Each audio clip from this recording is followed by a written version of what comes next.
Mais um anime que quebrou a internet em 2024, dessa vez por conta do meu amigo Vladimir, ou melhor, por conta da ideia que as pessoas lá no Japão acabam tendo das mulheres que nascem na terra do Vladimir. E é até bizarro, porque esse anime se vendeu antes do primeiro episódio lançar, já que a premissa conta com diversos elementos que agradam muita gente, como por exemplo, uma garota que já chama muita atenção por motivos óbvios, o modo tsundere, aquela famosa corada quando o personagem fica com vergonhinha, e uma irmã safada que vira e mexe e tá fazendo besteira. Calma, cara, não precisa fazer essa cara. É muito mais do que isso. O protagonista também dá orgulho. Brincadeira. É sério, gente, pelo menos na superfície, num primeiro momento, pode parecer que esse anime é só mais um daqueles ronconzinhos que muita gente não gosta. Mas a verdade é que por mais que tenha, assim, esses elementos clichês que chamam muita atenção de muita gente, mas que acabam espantando um tantão de gente em contrapartida, com o passar dos episódios, pra quem se dispõe, pra quem tenta assistir, esse anime fica muito mais interessante do que ele parecia ser num primeiro momento. E tem diversos pontos altos que eu vou falando ao longo do vídeo que podem valer muito a pena, sim, tanto pra quem já gostou de tudo que eu falei até esse presente momento, quanto pra quem fez essa cara aqui. Errei, fui moleque. A história começa com a nossa protagonista feminina, meio russa, meio japonesa, parando a escola por conta da aparência indescritível que essa menina acaba tendo. Logo de cara, um topzinho da escola, o cara mais requisitado pela mulherada na escola, tenta dar em cima dela. De primeira, a gente já consegue ver que esse menino é meio babaca, mas ela dá uma resposta super fria na lata pra ele e sai andando como se não fosse nada. Logo depois, já fica bem explícito pra quem tá assistindo que essa menina não se comporta assim só com esse tipo de cara. Ela trata assim praticamente todos os colegas dela. Inclusive, ela é chamada de princesa gélida. Ela passa a impressão pras pessoas de que ela é fria, antissocial, ela é meio nariz em pé, sabe aquela coisa toda? No entanto, tem um rapaz que senta do lado dela. Esse rapaz é preguiçoso, desleixado, não presta atenção na aula, fica jogando gacha pra pegar o waifu, ele é meio nerdão nesse sentido e tudo mais. Só que num primeiro momento, pelo menos, aparentemente, ele é a única pessoa nessa escola que essa menina valoriza de verdade, que ela presta atenção. O porquê disso, a gente só vai descobrir um pouquinho mais pra frente na história, mas, por ele não ser uma pessoa que aparenta ser digna e respeitável, ela é muito tsundere com ele. Vira e mexe quando eles estão interagindo, em qualquer lugar, pode ser na escola, pode ser fora, ela solta alguma coisa em russo. Toda vez que isso acontece, o protagonista pergunta pra ela, o que você quis dizer? E ela sempre fala que ela falou que ele é preguiçoso, que ele é desleixado, que ele é isso, que ele é aquilo, bababá, bibibi. Quando, na verdade, o que ela realmente quis dizer foram coisas como: ah, você é fofo, ah, eu quero atenção, ah, não sei o quê. Um negócio muito mais fofinho, muito mais meloso no final das contas. O que ela não sabe é que o protagonista entende russo. Que isso não mostrou até o presente momento do anime, mas ele aprendeu russo quando ele era bem pequenininho, porque ele gostava de ver filme em russo. Que ele tinha uma amiga de infância que também era da Rússia, e aí pra se comunicar com ela, ele acabou pegando um gosto por esse tipo de filme. Mas enfim, isso por si só, gente, já vende muito bem a comédia do anime. Afinal, a gente tá falando de uma comédia romântica, então o elemento comédia acaba sendo muito importante também. E por conta desse traço de personalidade da protagonista, eles acabam tendo uma relação mais hostil, entre várias aspas. Ela fica alfinetando ele, ela fica provocando ele de diversas formas, e aí quando ela liga o modo fofinho, ela não fica constrangida, porque ela tá provocando ele, entre aspas, porque ela acha que ele não tá entendendo o que ela tá falando, e ele sempre tem umas reações muito boas. Só que aí depois ele segura um pouco, ele respira fundo,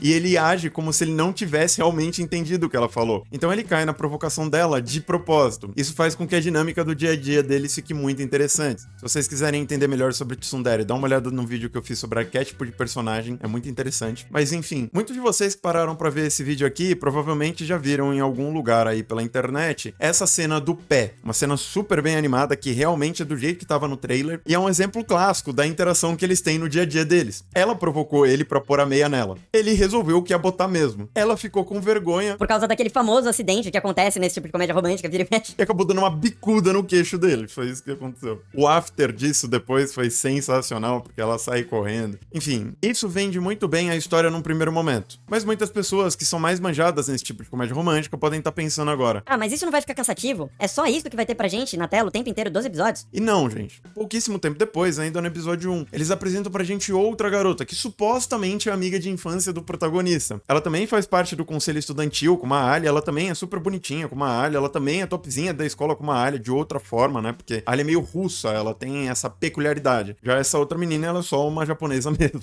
E mesmo assim, ela é muito requisitada pelos caras ali em volta do protagonista. Só que a gente acaba descobrindo que essa segunda menina também tem uma personalidade muito interessante. Primeiro porque ela veste uma máscara na escola. Uma menina mais perfeitinha, mais santinha e tudo mais. Depois porque ela não é amiga de infância do protagonista. Ela é irmã do protagonista. E ela só se vende como amiga de infância do protagonista pra manter o personagem. Só que ela tá se aproveitando disso pra fazer ciúmes na russa. Isso tá sensacional. Já gerou cenas muito engraçadas em vários momentos. Como eu falei no começo do vídeo, no episódio 2, eles apelam um pouco pra essa parte de incesto, entre aspas, que muita gente acaba tendo fetiche. Acho super desnecessário, mas é uma comédia romântica. Eles estão tentando atiçar vários tipos de cara, porque sim, é direcionado pro público masculino, majoritariamente. Mulheres podem gostar disso, claro, mas quando você tem um pseudo-harém em volta de um japonês comum num anime, provavelmente você tá vendo algo que é direcionado pro público masculino. Ah, legal, entendi a parte da comédia, mas vai ser tipo Kaguya-sama? Não vai ter romance? Vai, e um muito bom, por sinal. Porque, por mais que o protagonista seja, assim, um estereótipo de japonês comum, ele foi pensado, ele foi construído pra gerar esse tipo de identificação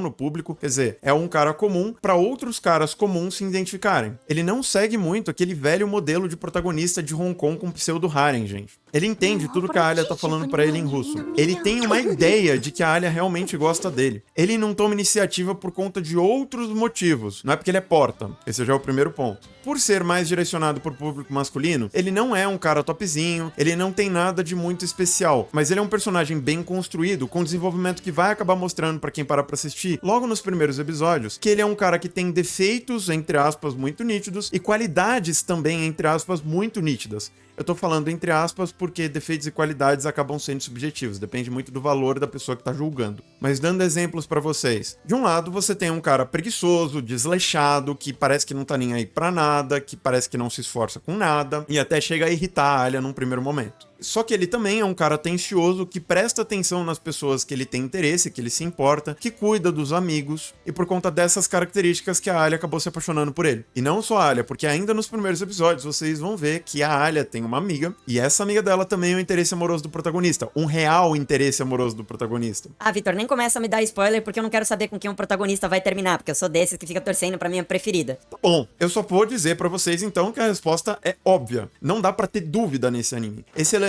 de, menina pra atrapalhar, triângulo amoroso e tudo mais, tá longe de ser o foco dessa história. Vai ter isso em alguns momentos, vai focar um pouquinho mais no drama dos personagens nesses momentos por conta disso, vai ser usado como artifício narrativo pros personagens ficarem juntos em algum momento, mas não é suficiente pra deixar a gente com dúvida, sabe? É aquele elemento que tá lá só pra dizer que tem e pra ser funcional ali, pra dar contexto, pra dar motivo. Fora isso, também vale dizer que quando a gente foca no drama dessa história, por mais que não seja o foco, seja um negócio muito mais secundário, o casal principal e outros personagens da história, por mais que eles tenham um dia a dia mais ordinário, os problemas deles sejam muito mais parecidos com o que a gente tem no dia a dia, é bom que a gente também olhe com um pouco mais de atenção pro desenvolvimento individual do drama de cada um desses personagens centrais da história. No episódio 3 do anime, eles já usam o drama para contextualizar muito mais a personalidade da Alia. Eu achei isso sensacional. Conta do desejo que ela tem desde pequenininha em ser uma pessoa diferenciada, de dar o melhor dela em tudo que ela se propõe a fazer, ela acabou se isolando.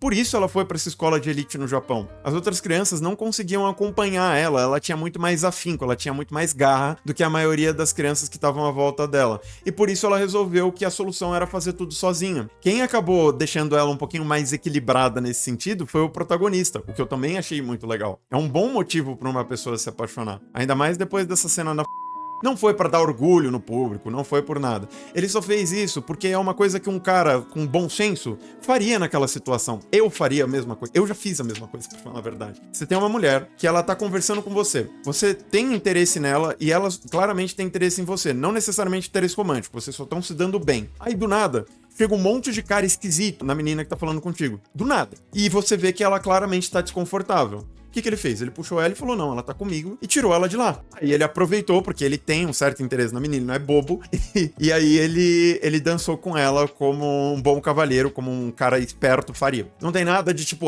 meu Deus, esse cara é Deus, porque ele fez... calma.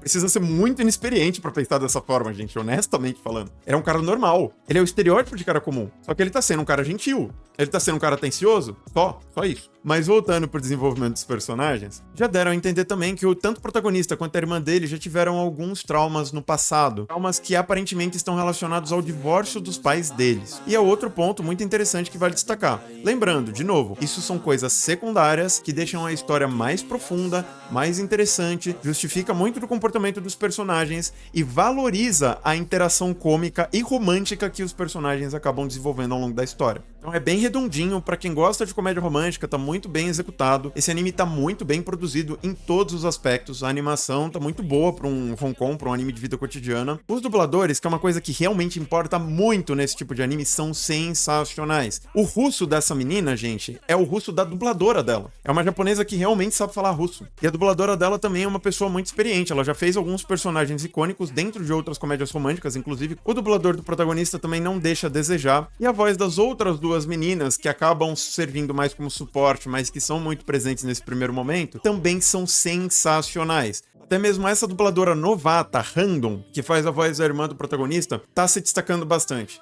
No mangá, a irmã do protagonista já era uma personagem divertida. Ela já era uma personagem interessante, ela já chamava a atenção das pessoas de várias formas diferentes. Mas no anime, por conta da dubladora dela, ela tá muito mais divertida, ela tá muito mais carismática, gente. Realmente, de forma geral, os dubladores estão fazendo um trabalho bom o suficiente para potencializar os personagens. E junta isso com uma direção boa e com uma animação top, eles estão extremamente expressivos. Tá muito bom de ver. As reações da Alya são sensacionais. O jeito que a irmã interage com o protagonista é sensacional. Essa dancinha dos dois, gente. Meu Deus, incrível. Quando a gente fala de entretenimento, gente, entendam isso. A execução é muito mais importante do que a estrutura. Por mais que a história seja previsível, por ser bem executado, por estar muito bem feito, é interessante e divertido pra quem parar pra assistir, pelo menos pra maioria das pessoas que pararem pra assistir. Eu já tenho uma ideia muito clara de como é que essa história vai acabar e eu acho que o mangá nem acabou ainda. Só que nem por isso eu deixo de gostar dessa história. Eu estou adorando esse anime. E não é porque eu tenho fetiche com russa. Inclusive, vale dizer, ficam pegando no pé do anime da brasileira por causa do estereótipo da brasileira. Porque, ela é caricata demais. É porque ela não me representa, já que ela é loira de olho verde. Brasileiro não é esse povo super caloroso assim. Ah, e aí, e a russa? E a russa, mano? Você tá gostando do anime da russa? Que também é estereotipado até não poder mais? Ou não? Porque assim, se é pra ser babaca com Nenare e Hananare, seja babaca com todos os tipos de estereotipo que existem. Senão você vai ser um pouco hipócrita, não concorda? Mas enfim,